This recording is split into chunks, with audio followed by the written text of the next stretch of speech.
ರಾಜ್ಯ ಕಾಂಗ್ರೆಸ್ ಸರ್ಕಾರ ಕ್ರೀಡಾ ಸ್ನೇಹಿ ಸರ್ಕಾರ. ಸಿಎಸ್ ಅರುಣ್ ಮಾಚಿಯ ಮುಖ್ಯಮಂತ್ರಿ ಸಿದ್ದರಾಮಯ್ಯನವರ ನೇತೃತ್ವದಲ್ಲಿ ರಾಜ್ಯ ಕಾಂಗ್ರೆಸ್ ಸರ್ಕಾರ ಕ್ರೀಡಾ ಸ್ನೇಹಿ ಸರ್ಕಾರ ಎಂದು ಕರ್ನಾಟಕ ಕ್ರೀಡಾ ಪ್ರಾಧಿಕಾರದ ಉಪಾಧ್ಯಕ್ಷ ಸಿಎಸ್ ಅರುಣ್ ಮಾಚಯ್ಯ ಹೇಳಿದರು. ನಗರದ ಜಿಲ್ಲಾಡಳಿತ ಭವನದಲ್ಲಿರುವ ಹಳೆಯ ಕೆಡಿಪಿ ಸಭಾಂಗಣದಲ್ಲಿ ಕರೆದಿದ್ದ ಪತ್ರಿಕಾಗೋಷ್ಠಿಯಲ್ಲಿ ಅವರು ಮಾತನಾಡಿದರು. ಮುಖ್ಯಮಂತ್ರಿಗಳು ಕ್ರೀಡಾಪಟುಗಳಿಗೆ ಮೀಸಲಾತಿ ಸರ್ಕಾರಿ ಉದ್ಯೋಗದಲ್ಲಿ ಶೇಕಡಾ 2% ಕೋಟಾ ಮೀಸಲಿಡುವ ಮೂಲಕ ಕ್ರೀಡೆಗೆ ರಾಜ್ಯ ಸರ್ಕಾರ ಒತ್ತನ್ನು ನೀಡಿದೆ ಎಂದರು. ಕ್ರೀಡಾ ಇಲಾಖೆಯ ಪ್ರಭಾರ ಸಹಾಯಕ ನಿರ್ದೇಶಕಿ ಬಿಂದ್ಯಾ ಹಾಜರಿದ್ದರು. ಇದಕ್ಕೂ ಮೊದಲು ನಡೆದ ಸಭೆಯಲ್ಲಿ ಕ್ರೀಡಾಪಟು ಬಿ ಶ್ರೀನಿವಾಸ್ ಪ್ರಸಾದ್ ಮಾತನಾಡಿದರು. ಸಚಿವ ಸಂಪುಟದಲ್ಲಿ ಮಂಜೂರಾಗಿರುವ ಕ್ರೀಡಾ ಕಾಮಗಾರಿಗಳಾದ ಸುಸಜ್ಜಿತ ಈಜುಕೊಳ, net ball, kho-kho, skating, kabaddi, volleyball ಸೇರಿದಂತೆ ತಕ್ಷಣವೇ ಆರಂಭಿಸುವಂತೆ ಒತ್ತಾಯಿಸಿದರು. ನಂತರ ಶ್ರೀ ವರಮಹಾಲಕ್ಷ್ಮಿ ಸಾಂಸ್ಕೃತಿಕ ಕ್ರೀಡಾ ಸಮಿತಿ ಹಾಗೂ ವಿವಿಧ ಸಂಘ ಸಂಸ್ಥೆಗಳ ಪ್ರಮುಖರು ಕರ್ನಾಟಕ ಕ್ರೀಡಾ ಪ್ರಾಧಿಕಾರದ ಉಪಾಧ್ಯಕ್ಷ ಸಿಎಸ್ ಅರುಣ್ ಮಾಚಯ್ಯ ಅವರನ್ನು ಸನ್ಮಾನಿಸಿದರು. ಬ್ಯೂರೋ ರಿಪೋರ್ಟ್ ಹೊಮ್ಮ ನಂಜುಂಡ ನಾಯಕ, ಪ್ರಜಾಪವರ್ ಟಿವಿ, ಚಾಮರಾಜನಗರ. ಅಷ್ಟು ಹಣವನ್ನು ಮುಖ್ಯಮಂತ್ರಿಗಳು ಜೊತೆಗೆ ಶಾಲೆಯಲ್ಲಿ ವಿಶೇಷವಾಗಿ ಸರ್ಕಾರಿ ಶಾಲೆಗಳಲ್ಲಿ ಮಕ್ಕಳಿಗೆ ಒಂದು ಹಾಫ್ ಅವರ್ ಬೇಕು ಅಂತಂದರೆ ಮಿನಿಮಮ್ 25 ಸ್ಟಿಕ್ ಬೇಕು. ಯಾವುದಾದ್ರು ಹೋದ ಶಾಲೆಯಲ್ಲಿ 25 ಸ್ಟಿಕ್ ಇದೆಯಾ? ಇಲ್ಲ.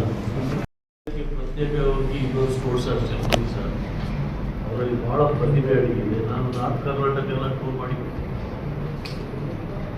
ಹಾಗಾಗಿ ಬಡ್ಜೆಟಲ್ಲಿ 2ರಲ್ಲಿ 1 ಸ್ಪೋರ್ಟ್ಸ್ ಅಷ್ಟೇ ಚೆನ್ನಾಗಿದೆ. ಅದೊಂದು ಕೊಟ್ಟಿದ್ದಾರೆ ವಿಶೇಷವಾಗಿ. ಅದರಲ್ಲಿ ಅಥ್ಲೆಟಿಕ್ಸ್ ಮತ್ತು ಫೆನ್ಸಿಂಗ್ ಅದೀಗ ಸ್ವಾಗತವನ್ನು ಬಯಸ್ತಾ ಇದ್ದೀನಿ. ನಾನು ಕರ್ನಾಟಕ ಕ್ರೀಡಾ ಪ್ರಾಧಿಕಾರದ ಉಪಾಧ್ಯಕ್ಷನಾಗಿ ಪ್ರಪ್ರಥಮ ಬಾರಿಗೆ ಚಾಮರಾಜನಗರಕ್ಕೆ ಬರ್ತಾ ಇದ್ದೀನಿ. ಇಲ್ಲಿ ಒಂದು ನೋಡಿದ್ರೆ ಭಾಳಷ್ಟು ಸಂತೋಷ ಆಗ್ತದೆ. ನೀವು ಇಲ್ಲೇ ಇರೋರಿಗೆ ಭಾಳಷ್ಟು ಬೇಸರ ಆಗ್ತದೆ ಏನಾಗಲಿಲ್ಲ ಅಂತ. ಆದರೆ ನಾನು ಚಾಮರಾಜನಗರ ಹೊಸ ಜಿಲ್ಲೆ, ನಮ್ಮ ಕೊಡಗುಗೆ ಅದನ್ನು ತುಲನೆ ಮಾಡಿ ನೋಡ್ತಾ ಇದ್ದೀನಿ. ಕೊಡಗು ಪ್ರತ್ಯೇಕ ರಾಜ್ಯ ಆಗಿತ್ತು, ಅಲ್ಲಿಂದ ಕರ್ನಾಟಕದೊಟ್ಟಿಗೆ ವಿಲೀನ ಇತ್ತು. 21 ಒಲಿಂಪಿಯನ್ಸನ್ನು ನಾವು ಕೊಟ್ಟಿದ್ದೀವಿ ಈ ಸಣ್ಣ ಜಿಲ್ಲೆಯಿಂದ. 9 ಅರ್ಜುನ ಪ್ರಶಸ್ತಿ ವಿಜೇತರು ನಮ್ಮ ಕೊಡಗಲ್ಲಿದ್ದಾರೆ. ಆಯಿತಾ? ನಮಗಿನ್ನೂ ಒಂದು ಸಿಂಥೆಟಿಕ್ ಆಸ್ಟ್ರೋಟರ್ಫ್ ಇಲ್ಲ, ಸಿಂಥೆಟಿಕ್ ಸ್ಟೇಡಿಯಂ ಇಲ್ಲ. ಇಲ್ಲಿ ಎಲ್ಲವೂ ಸುಸಜ್ಜಿತವಾಗಿ ಅಂತ ಬ್ಯೂಟಿಫುಲ್ ಆಗಿದೆ. ಆಯಿತಾ? ಕಾರಣ ಇಲ್ಲಿ ಜೊತೆಗೆ ನಾನು ನೋಡ್ತಾ ಪ್ರಕಾರ ಜಿಲ್ಲಾ ಕ್ರೀಡಾಂಗಣಕ್ಕೆ ಸುಮಾರು 35 ಎಕರೆ ಜಾಗನ ಕಾದಿರಿಸಿದ್ದಾರೆ. ಜೊತೆಗೆ ತಾಲೂಕು ಕ್ರೀಡಾಂಗಣ,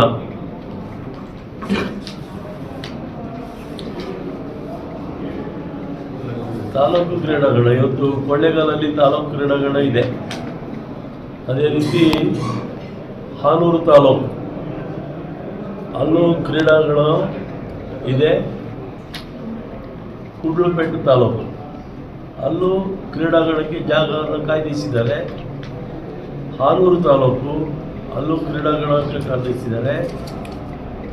ಈ ರೀತಿ ಇನ್ಯಾವ ತಾಲೂಕವ ಮತ್ತು ಇಲ್ಲಿ ಡಿಸ್ಟ್ರಿಕ್ಟ್ ಸ್ಟೇಡಿಯಂ ಇದೆ. ವಿಶೇಷವಾಗಿ ಹೇಳೋದಾದರೆ ಈ ಸರ್ಕಾರ ಕ್ರೀಡಾ ಸ್ನೇಹಿ ಸರ್ಕಾರ.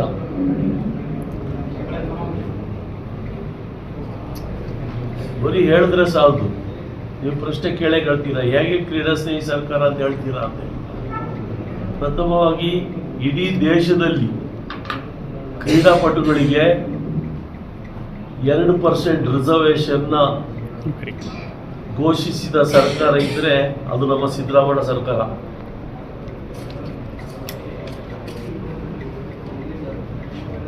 ಜೊತೆಗೆ ಘೋಷಣೆ ಮಾತ್ರ ಮಾಡಿದ್ರೆ ಸಾಲದು, ಅನುಷ್ಠಾನ ಮಾಡಬೇಕಲ್ಲ. ಈಗಾಗಲೇ ಅನುಷ್ಠಾನ ಆಗಿದೆ. ರಾಷ್ಟ್ರ ಮಟ್ಟದಲ್ಲಿ ಪ್ರಶಸ್ತಿನ ಗಳಿಸಿದವರಿಗೆ DSP ರ್ಯಾಂಕ್ ಹುದ್ದೆಗೆ ಸಮಹೋಲುವ ಹುದ್ದೆಗಳು ಈಗಾಗಲೇ ಕೊಟ್ಟಿದ್ದೀವಿ. ಬಹಳಷ್ಟು ಜನರು ಸೇರ್ಪಡೆಯಾಗಿದ್ದಾರೆ. ನೀವು ಯಾರಿಗೆ ಕೊಟ್ಟಿದ್ದೀರಾ ಅಂತ ಹೇಳಿದ್ರೆ ಅದಕ್ಕೂ ಕೊಡ್ತೀನಿ. ನನಗೆ ಕೆಲವು ಮಾಹಿತಿ ಇರೋದು SB ಸುನಿಲ್, ಮೋಹಿತ್ ಕುಮಾರ್ ಇವತ್ತು ಅಬಕಾರಿ ಇಲಾಖೆಯಲ್ಲಿ DSP ರ್ಯಾಂಕಿನ ಹುದ್ದೆಗೆ ಈಗಾಗಲೇ ತಗೊಂಡಾಗಿದೆ. ಹಾಗಾಗಿ ಇಲ್ಲಿ ಸುಳ್ಳು ಹೊಡೆಯುವ ಪ್ರಮೇಯನೇ ಬರೋದಿಲ್ಲ.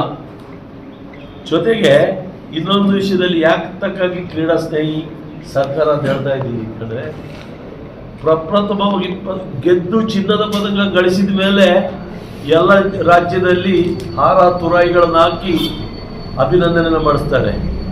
ನಾವಿಲ್ಲಿ ಆ ಪದಕ ಗೆಲ್ಲಲಿಕ್ಕೆ ಯಾವ ರೀತಿ ಉತ್ತೇಜನವನ್ನು ಕ್ರೀಡಾಪಟುಗಳಿಗೆ ಕೊಟ್ಟಿದ್ದೀವಿ ಹೇಳಿ ನಾವು ಈಗಾಗಲೇ ಅದಕ್ಕೆ ಕಾರ್ಯಕ್ರಮವನ್ನು ತಗೊಂಡಿದ್ದೀವಿ. ಕಾರ್ಯಕ್ರಮ ತಗೊಂಡಿದ್ದಲ್ಲದೆ ಸುಮಾರು 173 ಅರ್ಜಿಗಳನ್ನು ನಾವು ಕಾಲ್ಫರ್ ಮಾಡಿದ್ದೀವಿ. 173 ಅರ್ಜಿಗಳು ಬಂದಿದ್ದರಲ್ಲಿ ಅದನ್ನು ನಾನು ನಮ್ಮ ಒಲಿಂಪಿಕ್ ಅಸೋಸಿಯೇಷನ್ನ ಅಧ್ಯಕ್ಷರು ಮತ್ತು ಕೆಲವೊಂದು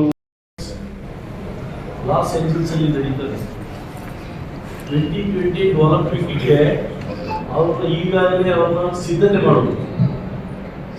ಮಾಡಲಿಕ್ಕೆ ಒಬ್ಬೊಬ್ಬರು ಕೋಲಾರದಲ್ಲಿ ಇರ್ತಾರೆ, ಒಬ್ಬರು ರಾಯಚೂರಲ್ಲಿ ಇರ್ತಾರೆ, ಇನ್ನೊಬ್ರು ಗುಲ್ಬರ್ಗದಲ್ಲಿ ಇರ್ತಾರೆ. ಅವರೆಲ್ಲ ಕರೆಸ್ಬಿಟ್ಟು ಅವ್ರು ಏನೋ ಕೆಲಸದಲ್ಲಿ ಇರ್ತಾರೆ, ಇಲ್ಲ ಇನ್ನೇನೋ ವ್ಯಾಸಂಗ ಮಾಡ್ತಾ ಇದ್ದಾರೆ. ಅಲ್ಲದೆ ಅವರಿಗೆ ತರಬೇತಿ, ಅವರಿಗೆ ಇಷ್ಟಪಟ್ಟ ತರಬೇತಿದಾರರಿಂದ ಅವ್ರ ತರಬೇತಿನ ಅವ್ರು ತಗೊಳ್ಬಹುದು. ಎಲ್ಲ ಫ್ರೀ ಮಾಡಿಬಿಟ್ಟಿದ್ದೀವಿ. ಜೊತೆಗೆ ಅವರಿಗೆ ತಿಂಗಳಿಗೆ 70,000 ರೂಪಾಯಿಗಳು ಅವರಿಗೆ ಸ್ಕಾಲರ್ಶಿಪ್, ಉತ್ತೇಜನ, ಪ್ರೋತ್ಸಾಹನ 80,000 ರೂಪಾಯಿಗಳು ಒಂದು ತಿಂಗಳಿಗೆ. ವರ್ಷಕ್ಕೆ ಸುಮಾರು 10 ಲಕ್ಷ ರೂಪಾಯಿಗಳು ಬರ್ತದೆ ಒಬ್ಬರಿಗೆ. ಹಾಗೆ 28ರವರೆಗೆ ಒಲಿಂಪಿಕ್ಗೆ ಹೋಗಿ ಬರೋವರೆಗೆ ಅವರಿಗೆ ಪುರಸ್ಕಾರವನ್ನು ಕೊಡ್ತಾ ಇದ್ದೀವಿ. ಈಗಾಗಲೇ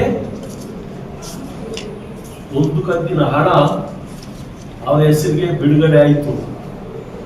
ಇದರ ಪಟ್ಟಿ ಕೊಡ್ತೀನಿ, ಫೋನ್ ನಂಬರ್ ಕೊಡ್ತೀನಿ. ಫೋನ್ ಮಾಡಿಬಿಟ್ಟು ಅವ್ರನ್ನ ಕೇಳಬಹುದು. ಯಾವ ರೀತಿ ಸದುಪಯೋಗಪಡಿಸಬೇಕು ಅಂತ ಹೇಳಿ ಇರುವುದಕ್ಕೆ ಈ ಕ್ರೀಡಾಪಟು ಉಪಸ್ಥಿತಿಗಾಗಿ ಸಿದ್ದರಾಮಯ್ಯ ಅವರು ಆಯ್ಕೆ ಮಾಡಿದ್ದಾರೆ. ಅದ್ರ ಜೊತೆಗೆ ಸರ್ ಈಗಾಗಲೇ ತಾವು ಮೇಡಮ್ ಅವರು ಚಾರ್ಜ್ ತಗೊಂಡಿದ್ದಾರೆ. ಅವರು ಇನ್ನೊಂದು ಇಲಾಖೆಯ ಜಿಲ್ಲಾ ಮಟ್ಟದ ಅಧಿಕಾರಿ. ಓಕೆ, ಬಟ್ ಇನ್ನೊಂದೇನೋ ಸರ್ಕಾರ ಮಾಡ್ತಾರೆ.